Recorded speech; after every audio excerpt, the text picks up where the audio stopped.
you don't need to have as heightened awareness about this kind of in-between import-export compliance risk. You're responsible for your threshold of responsibility.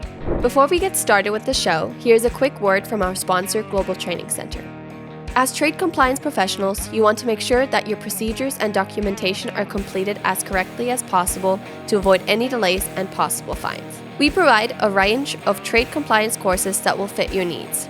From in-person or web training to recorded on-demand courses, we can train one or even thousands on your team through your learning platform or on our portal. We can even customize a private session for your team. Go to globaltrainingcenter.com to find out more. Folks, we're on for a great show, a SimplyTrade podcast, and I want to say thank you again. It's almost like a broken record, Lalo, that I keep saying this. I am just amazed when we start looking at the different numbers of, people following us and subscribing and liking and commenting, and especially with our new YouTube channel, people are giving us more comments, which is great, but very humbled with the progress of the show or excuse me, if I'm in Canada, I'd say progress, right? And anyway, all of a sudden that I will say thank you to our listeners. It is just humbling. And Lalo and I, we thank you so much. But Lalo, I'll tell you, I'm just amazed on how things are going, and people are lining up to come on the show, which is great because we thought we'd have to really keep chasing people down, and it has been just again a humbling experience. It has been, and the other good thing is that we're also getting people that are asking, hey, how can I advertise on your show? So finally, yes. I just want to say, I don't, it's kind of I'm not the kind of person that goes out and, just does a hard sell on anybody or anything. But I just want to say, we started this podcast as let's get to talk to people during the pandemic because we couldn't meet people anymore in person. I don't know if you remember way back then, and conferences were sort of trying to roll back in, and whatever the case may be, but we were still not getting to see our colleagues in person, and so we said, well, let's do this podcast, and so it was more like a little fun thing that we did. It wasn't meant to be a real business or anything. But unfortunately, all our listeners are making it a business for us. It's becoming a bit of a. Isn't it something? I'll never forget our first public appearance. We go out and we're just like, hey, we're here to see, and trying to introduce the show and whatnot. And there were people that were standing in front of our booth with the backdrop, and I happened to walk up behind them, and a couple young ladies were saying, hey, I listen to these guys. This is a lot of fun. I love the show and whatever. And I asked the question, well, what do you think? Is there some way we can, improve on the show? And they're like, oh, it's you, it's the voice or whatever. And same thing happened to you. When I walked up on another thing, you had a fan that was wanting to take a picture with you at a different conference. And it's like, man, I'm telling you, we didn't do it to try and stroke our egos here, folks. But this has been a great time, and we can go on. I don't want to keep, sounding boastful here, but thank you so much for. Apparently, we've hit a niche. You guys are liking it, and we will very soon be able to, I guess, announce a major sponsor for us. And we've got others that are knocking on the door, so we may have quite a few to announce, or more advertising, whatever. Hey, we got to pay the bills. No, exactly. Well, that's what I was going to say. I was going to say it's getting more of a burden. We still want to keep this free, of course, so there's two ways we can keep it free is, subscribe, follow, recommend it to all your buddies or, anybody who's in trade. Please do that, because that actually, believe it or not, just by doing that, it actually really, really helps us rank and do, just get the stats up. Number one. Number two, we will be bringing in some advertisers, but more on that later. So anyway, but now let's get to the show for today's show. We have a repeat guest coming on our show. Well, we've got a phenomenal lady that I'm going to tell you, this lady is going to forget more than I'm going to get to learn. So she's going to have to draw me some pictures on this next little topic, but I think it's going to be phenomenal in that, folks, as far as our listeners, this is one that you need to really listen to. We're going to hit a topic as far as enforcement type things and all that. You hear about import enforcement, you hear about export enforcement, and we're going to touch on some of that. But what about in between? What about some of the like domestic transactions? Are there any compliance related things that you should be doing with domestic transactions? What about routed transactions? What about getting into just transportation? You're thinking it's a simple deal. You may be in, as I had mentioned off camera here, maybe in Corinth, Mississippi, or Searcy, Arkansas, or Tulsa, Oklahoma, or wherever else, or even Cushing, Oklahoma. Let's say that's one of my stomping grounds. Some smaller town, it's big enough you've got businesses going in there and you're doing transactions. We have quite a few folks that have come into the country from all over the world right now. Well, if they're trying to buy goods and stuff like that, what do you do? Should you be vetting that kind of stuff, even if it's a domestic transaction? So with that, I guess coming back around, we've got somebody, most folks know Beth Pride. She's been around for quite some time and is always a pleasure to deal with. Well, she's got some folks on her staff that just are unbelievable. And we have one of those fortunate to join us for a second time. Gabby Griffith, I appreciate you coming on with us. What is your official title? Are you consultant, advisor, what? I'm sorry that. Yeah, no, that's fine. First off, thanks for having me back. I'm a director at BPE Global, been here about 7 years, and you nailed it. We've got an incredible team, and Beth is, as you say, a legend in this industry. So I'm happy to be here representing BPE today, and thanks for having me back. I think I was one of your first back in the pandemic. I remember where I was and you guys getting this off the ground. And like I said, watching you guys just grow this has been really cool, and props to making it a conversational topic and, making it cool and having a fan base. You guys, do you have merchandise yet? Get your hoodies and your caps. We haven't gotten quite. We've had stickers. I don't know if we've gotten too much further. Stickers, like the kinds that you put on your laptop or on your container. On your Yeti that you put stickers on there. So that that's nice. All right, nice now.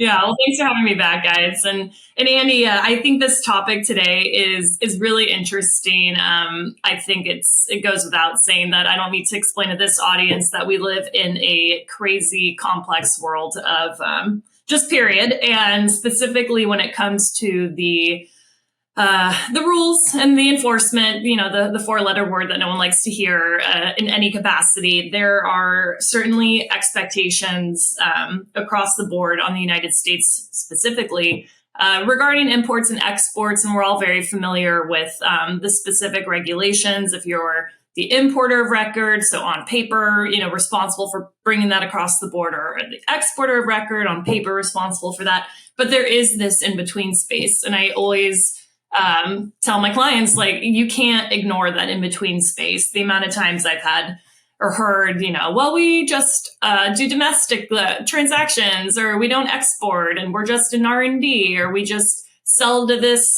company that all we do is get it to Miami. It's all good. Or, we never hire foreign nationals. So it's always in those moments where I'm like, well, let me tell you some stories. So yeah, I think that this is really certainly a great topic. There is baseline diligence. I think that, every company from small to huge should have in place. There's really no excuses for feigning ignorance on this topic. And I'm excited to dig in. One of the things, I guess, let's set the stage here a little bit, is that, again, you've got, with the imports, you're bringing in a lot of goods and whatnot. So there's an importer of record. There's an entry goes in. You got a customs broker usually involved, and all those kinds of things. Okay, fine. You've imported the goods. Now you're in the process of, or you may be manufacturing, goods domestically. Okay, fine. Again, you have raw goods that come in, whatever. If you're selling those goods internationally, then you've got exports. Well, you go through all those regulations. And again, you're looking at it. And most of the time with goods that are, if you're sourcing from different places around the world, or you're selling to different places around the world, in your process, you should be, or somewhere along the lines, I would have to think 99% of companies and people are probably vetting those parties to the transaction. They're on the bill of lading, on the commercial invoice, or different things like that. And I would have to almost say 100% of carriers are sending that stuff through that data through the government one way or the other, whether it's import or export. You got the manifest thing, so that's being looked at. But again, the scenario here is, what about a sale domestically, and you have 6 to 8 million illegal aliens that have come across now, whether you like them or not, or undocumented, whatever you want to call them, I don't care. The issue is we've got a large population now of people that have come into the country that are not U.S. citizens. They're coming from all over the world from, if last count, I think it was 120 different countries that come through the southern border. You have situations where a lot of those people are looking for jobs one way, either in the black market or gray market or whatever you want to call it, where they may be getting paid by cash, whatever. Okay. So you got a cleaning crew that's there now that may have some foreign nationals. You just said a company doesn't hire foreign nationals, but then your vendors might. You may have a maintenance person or construction person now that's all of a sudden in, and they're on site of a commercial build that may have something to do with a product that is highly regulated, whatever the case may be. I mean, you can come up with scenarios. I'm not trying to, just blow this out of proportion. What do you think, Gabby, that a person should be doing here, a company should be doing? I'm always, if in doubt, check it out kind of thing. You need to be looking around on things. But in course of business, how do you handle all this? It's almost overwhelming. Should you be vetting people or not? I think that's a great question. I certainly don't think you're blowing it out of proportion. I think I've actually encountered every scenario you just described. So in terms of, I do want to come back to your question about how do you have that baseline diligence on sales, but I want to take a step backwards up the supply chain to talk about kind of a two-prong approach when it comes to domestic transactions, because there certainly is your domestic seller, vendor, supplier, whatever, the domestic sale, whether that's a tangible movement of goods. That's something you can touch. But as a domestic, you could be a domestic manufacturer, reseller, domestic entity. I see this a lot with domestic manufacturing. Coming back up your supply chain is understanding what your product is. And we're going to talk about food real quick. I'm going to take a pivot and we're going to talk about cake, because I always use this example and think about, okay, you're a domestic cake maker. Your cake that you make in the United States might be controlled for national security reasons. It might need a license to ship to Canada. It might need a license to physically ship to Japan. It might need a license to go to China. There's rules and regulations around that cake, perhaps. What a lot of companies might know that, they might not know that, they might not know that until they're at that point down the supply chain where they're making the sale. But what they don't understand a lot of times, specifically when I deal with domestic folks who just don't have this really in their circle of care, is that the recipe for that cake might be controlled. The recipe ingredients, where are you sourcing your flour from? Is it from that controlled region over in China? Then you might have some restrictions. So not only are your ingredients that you're bringing in, or if you're a reseller, if you're bringing in certain parts and components, but if you are just the recipe, the information for the development, the production of your cake might be controlled. And the reason I want to back it up that supply chain is because that's really where it starts with. And every company at baseline, regardless, should have an understanding of, what do I have here in my facility? Because if you can have that diligence in place and say, no, all I make is a literal cake, and that's not export controlled, then I don't need to really worry about certain checks and balances of hiring certain foreign nationals on my cleaning crew who might see my kitchen or who might have access to a technical specification printed on my wall. You don't need to have as heightened awareness about this kind of in-between import-export compliance risk. You're responsible for your threshold of responsibility kind of drops. But if your cake, now back to metaphorical, is more restricted, then you have to really start caring of, okay, are we screening everybody who enters this facility? Do we have just domestically these certain checks and balances in place? If this recipe needs a license, do we have a foreign national sitting here in San Francisco who might need a license just to work on that recipe? Because we see that all the time. I talk to CTOs. They're like, no, we don't export any of our products. And it's like, you got any foreign nationals on staff? Because they're accessing that super controlled recipe here in San Francisco. They need a license to do that. Because it's all about protecting that data. So only then can you go into the sale. And I'll stop talking now for the next step.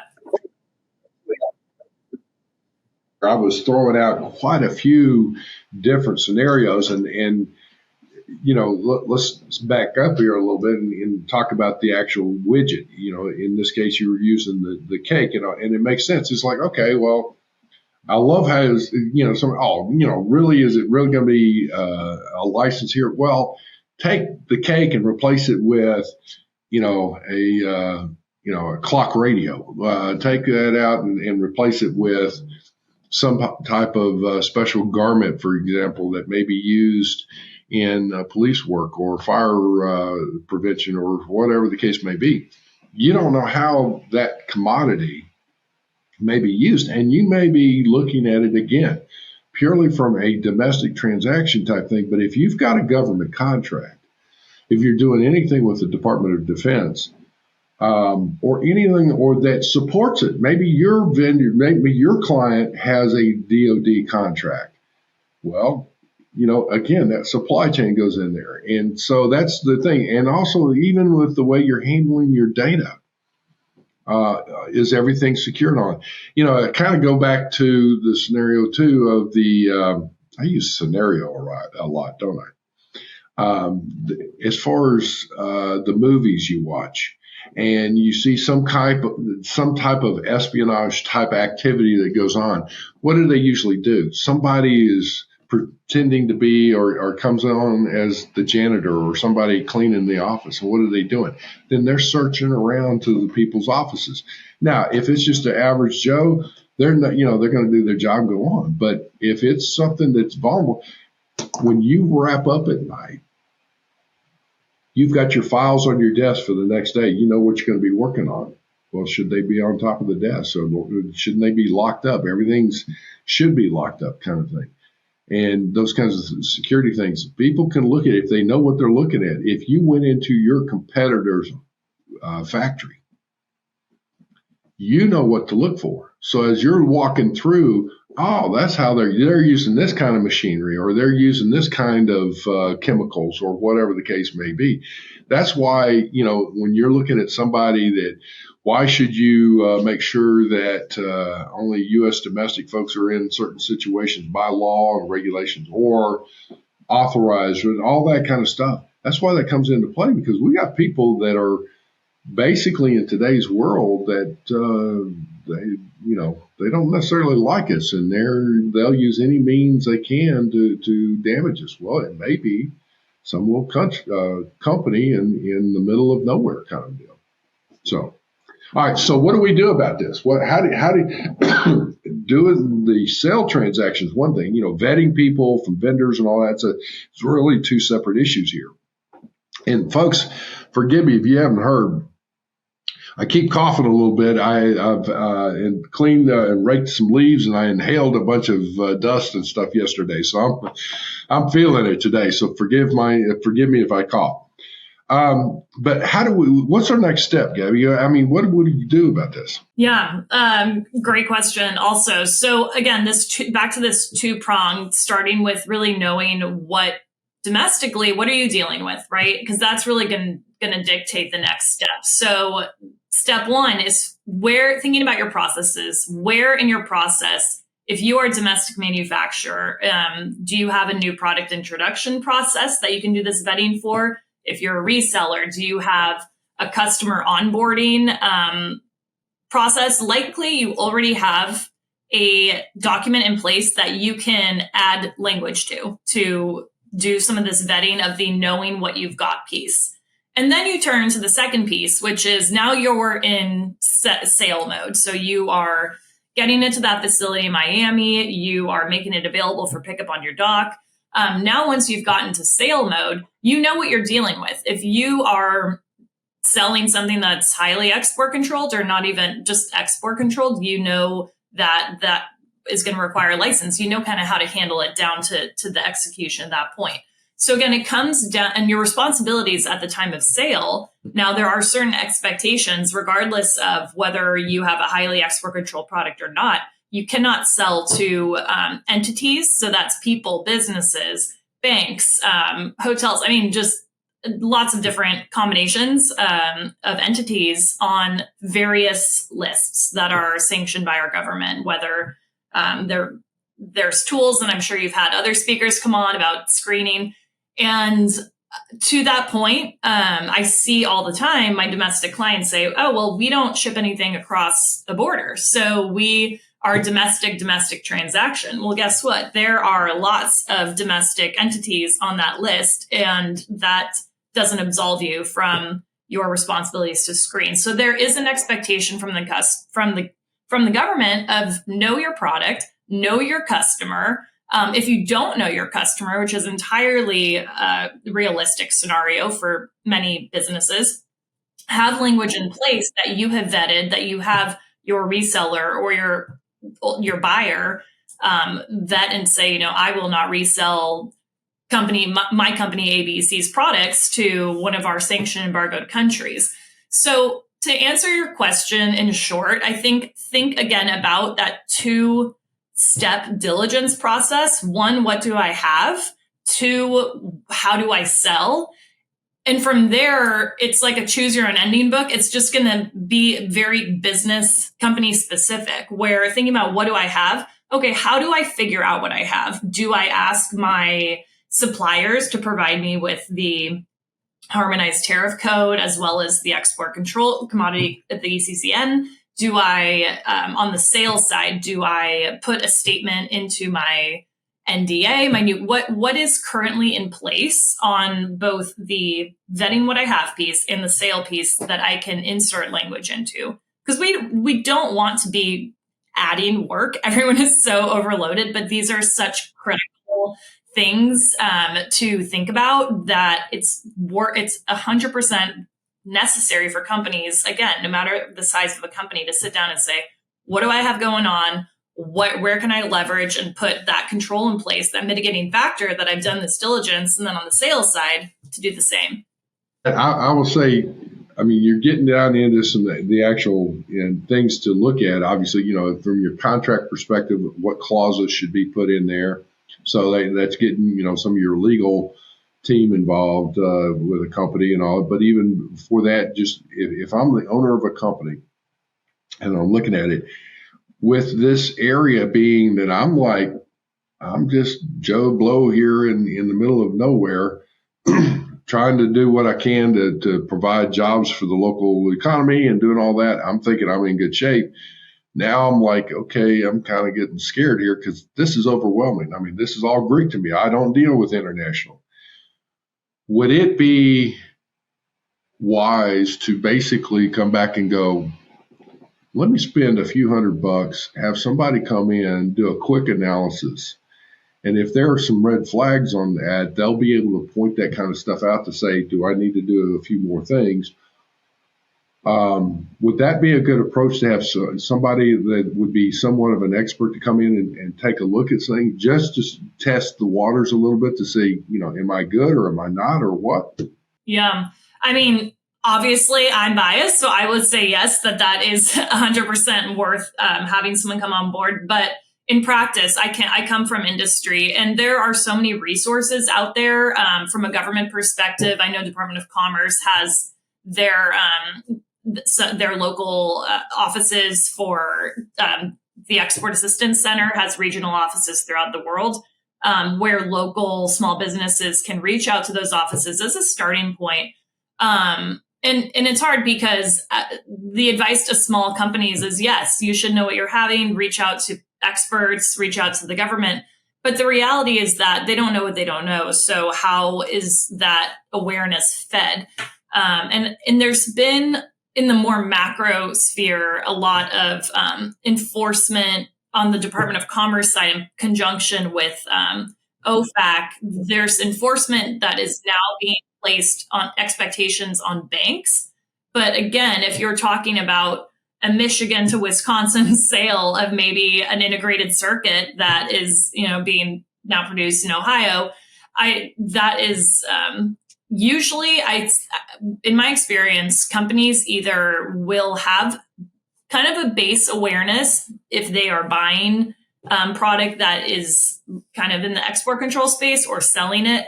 But at minimum, it is, certainly worth contacting local CBP. It has offices everywhere on the import side, just the local offices to say like, hey, what I have above board. With that, let me just stop for a second, because we have a lot of listeners that may not necessarily know. You've heard of OFAC. It's the Office of Office of Foreign Asset Control, right? And with that it means, just like what Gabby's saying, when you sell your product, you manufacture it, you sell it, you put it out there, and it may be just fine domestically, but you want to make sure that when you contract with your end customer, that they're not going to turn around and sell it to some nefarious person that's going out and sending it on to Iran or Russia or North Korea or wherever it is. I mean, as an example, there was as I understand it, and I don't know who the company was, but as it was reported, there were some drones being used that were manufactured in the U.S. or components thereof that the components were put into these drones, that the drones themselves were found in the Ukraine-Russian war, as well as I believe some other place in the Middle East. And it was U.S. components that were being utilized by the enemy. So it's, hey, if you're a company out there, do you want your product to be found on the battlefield in some place where a bad entity is using it? No. So that's what we're talking about. Excuse me. And with that, I guess one of the things that not only knowing your product, but what about your supplier and customer base? If I'm dealing with things domestically, though, should you, when you talk about screening or vetting or whatever the term you want to use, what should somebody be looking at just as to see if there's anything involved in that? Should they be screening their customer list and all? Yes, absolutely. We always talk about this trifecta of know your product, know your customer, and know its end use and what it's going to be used for.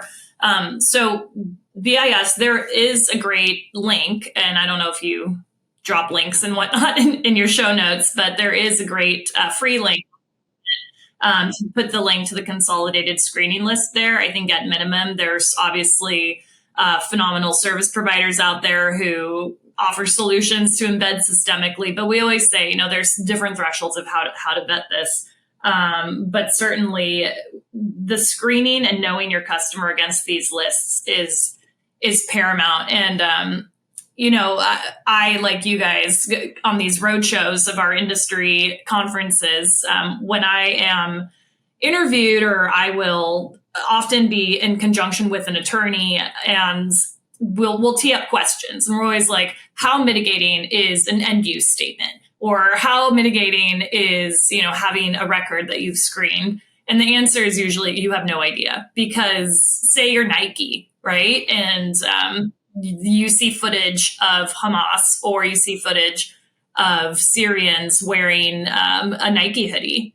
And you're like, well, that is, how does Nike feel about that, right? And I won't speak for Nike, but it's one of those things like we see often visual footage of our enemies in American goods, driving American cars. And, it's how do things get there? And it's, you can only do so much diligence and doing kind of those first steps, having ironclad end use statements or language that, these goods will not be resold. These goods will not be, this recipe will not be shared with nationals of, sanctioned and restricted countries. Well, all right. So let me stop for a second now. Let's talk to our service providers because you touched on that a little bit. If you're a service provider, whether you're doing imports or exports, or, you just happen to be a service provider and you're in a local community, obviously, and you're looking around. This may be something where you can offer some services. You don't want to gouge people at all. And keep in mind, this is an area where a lot of companies, they want to expand their markets, but they've never done international. There's a lot of ways that, the Department of Commerce has a lot of resources. If you're looking at wanting to export and trying to expand into new countries or new markets in other countries, that's great. But then you still need to go through, there's some things you need to look at when you're dealing with international. And in today's world, the international, if you will, economy, I'll put it that, global economy, winds up, there's a lot of, buy, sell, give, push, whatever. So in that is like, what do you do? And so walking through that process as a service provider, this is, if you're an owner, you need to be looking at who, all right, you've got my attention, I want to do something. Or if you're an employee that says, hey, boss, you need to listen to this show. Okay, I'm listening to, what do I need to do? Because I can't afford to spend a whole lot of money because I'm already, we're on fingernails trying to survive here.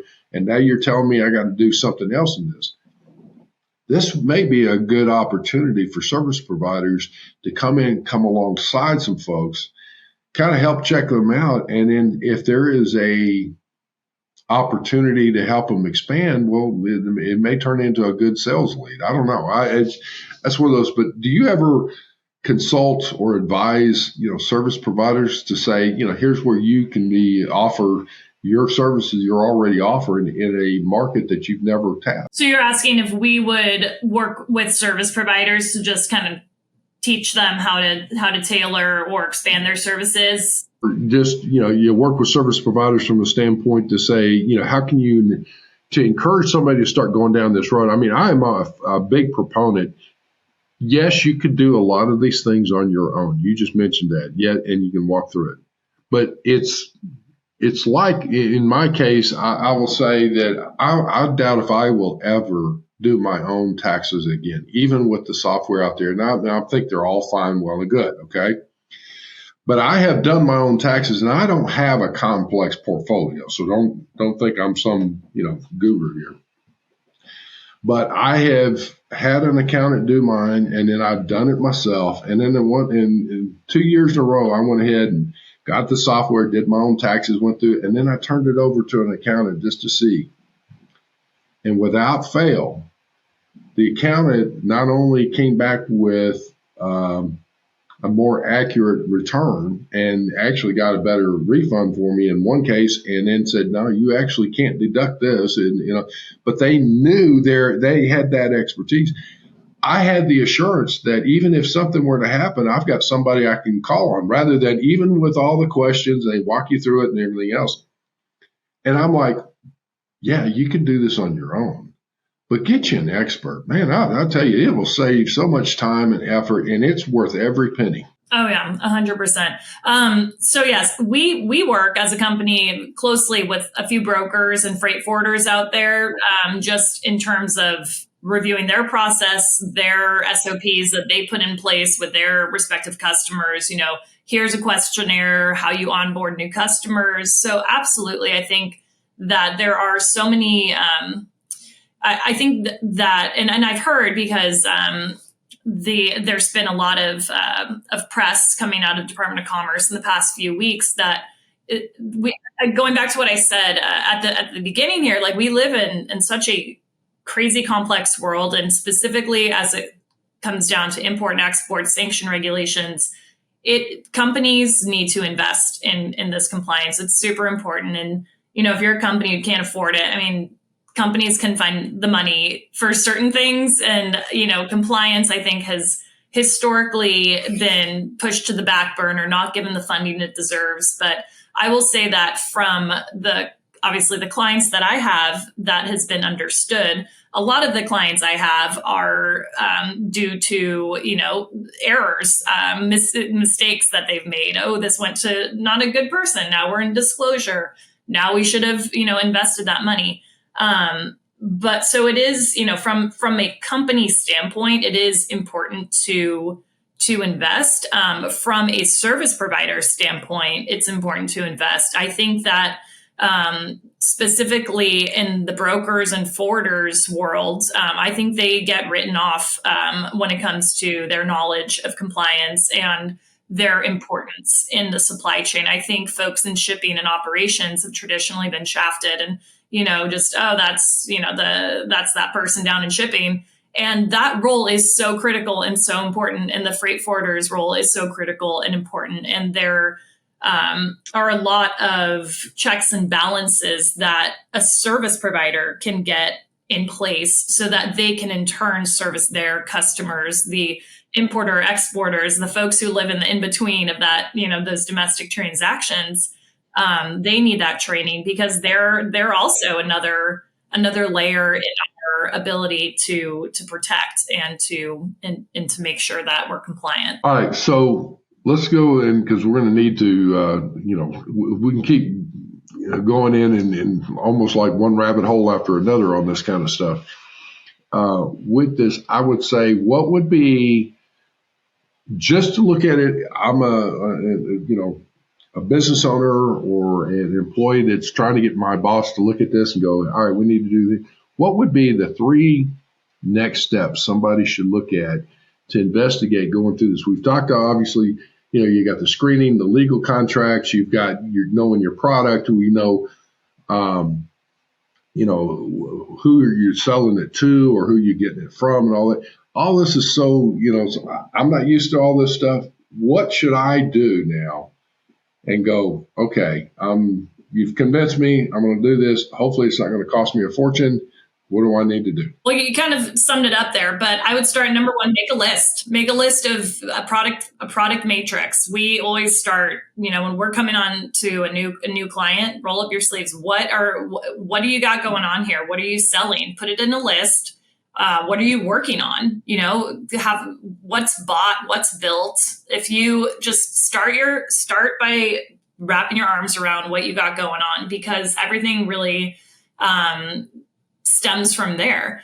And you, from an importer standpoint, because we didn't talk about the import considerations, but starting with the what do we have, and figuring out, you can go to competitors' websites. A lot of classification codes are publicly available, or some competitors might have it available. Try to poke around, figure it out, but identify what you are, if you are building, if you're working on that recipe, get it in that matrix, figure out if it's export controlled.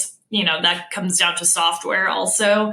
If you are sourcing internationally, get those codes. So get a matrix going that has your products and flesh out what the HTS or the harmonized schedule number, as well as the ECCN is. Number 2, screen your customer list. As you said, know your customers, and have an ongoing process is what I will add about that. If you're not going to be hooked into one of those systems that does it for you, which the majority of small to medium businesses are not, have a process in place. And what that looks like, again, it's an Excel spreadsheet. Screen it on an ongoing basis. There's some good service providers out there that are affordable that you can do quarterly screenings and just have that diligence again in place that, so again, number one, make a list, make your product classification matrix. Number two, know your customers, screen your lists. And number three, put some end use language into your sales contracts, whether it is, what is this for? Where's it going? No, you will not resell this to the sanctioned countries. So review what your documentation is and figure out where you can embed some of that control language to really make sure you're rounding out the expectations. Say then taking a fourth item is screen, not only your employees, but also your vendors and their folks, if they're having access on site, just to, again, double check. Yep, absolutely. Listen, y'all are such a phenomenal group of folks with BPE Global, and we will have links to our in our show notes to Gabby and the other folks there. But it's like you have such a diverse expertise, if you will, in industries, aerospace to, manufacturing, to different things. I mean, it's the wealth of knowledge in y'all's organization is phenomenal. So of course, Beth is she's such a pleasure to be around. It's like she and I, whenever we get around, we always wind up, we'll get on a topic and she and I will debate an issue and whatnot.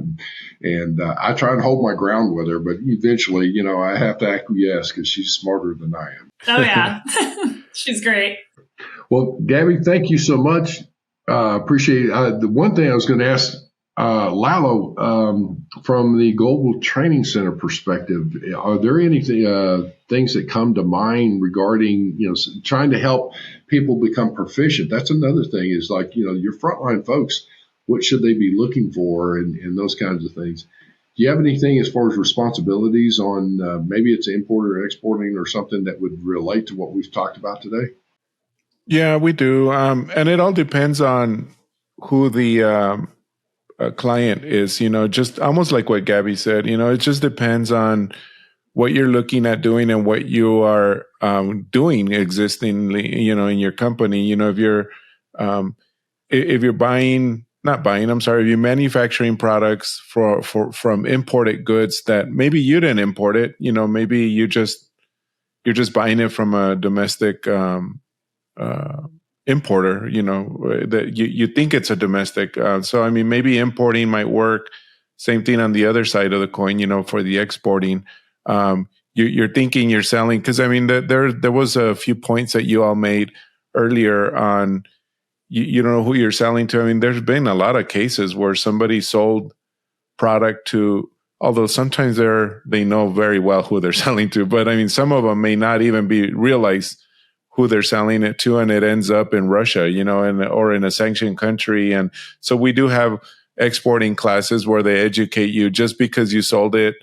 You don't wash your hands off of it. You know what I mean? There's the re-export, et cetera. So yeah, I mean, so we do, we just invite our audience or anybody who's interested to either reach out to us, and we can always get Renee, who's our in-house subject matter expert, our SME, to just have a chat and talk about what you need. And if there's not a pre-canned per se, training course that we have, we always customize. In fact, we do a lot of customization, so we'll just cater it to anybody's needs. So we may even reach out to people like BPE Global on occasion and maybe ask them, hey, do you think you might want to take on this project? And if it involves consulting and training or something, we may be able to partner with people like that to do something. So, but anyway, just reach out and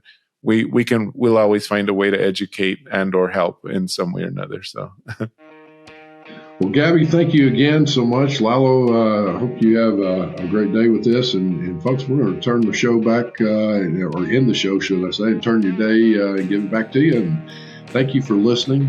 And again, have a great day. Thank you very much for joining us. SimplyTrade is brought to you by the generous contributions of Global Training Center. You can follow the show and GTC on LinkedIn or Twitter and other social networks. Make sure you check out the show notes in the description for a full rundown of today's show with all the important links. Also, make sure that you share this with a friend and subscribe on your favorite streaming platform. We really like hearing from you.